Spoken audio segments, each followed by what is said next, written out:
اعوذ باللہ من الشیطان الرجیم بسم اللہ الرحمن الرحیم السلام علیکم ورحمۃ اللہ وبرکاتہ۔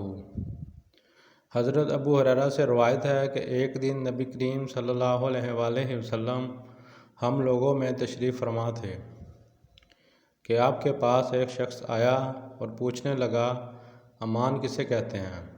آپ صلی اللہ علیہ وسلم نے فرمایا امان یہ ہے کہ تم اللہ پاک کے وجود اور اس کی وحدانیت پر امان لاؤ اور اس کے فرشتے کے وجود پر اور اس اللہ کی ملاقات کے برحق ہونے پر اور اس کے رسولوں کے برحق ہونے پر اور مرنے کے بعد دوبارہ اٹھنے پر امان لاؤ۔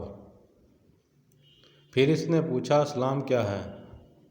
آپ صلی اللہ علیہ وسلم نے پھر جواب دیا کہ اسلام یہ ہے کہ تم خالص اللہ کی عبادت کرو اور اس کے ساتھ کسی کو شریک نہ بناؤ، نماز قائم کرو اور زکوٰۃ فرض ادا کرو اور رمضان کے روزے رکھو۔ پھر اس نے پوچھا احسان کے متعلق؟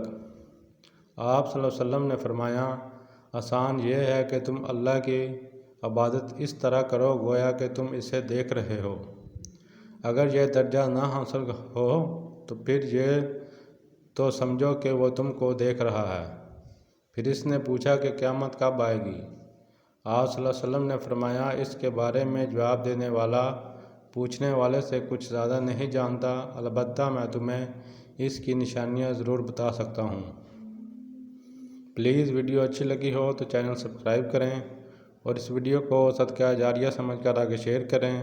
اللہ آپ سب کا حامی و ناصر۔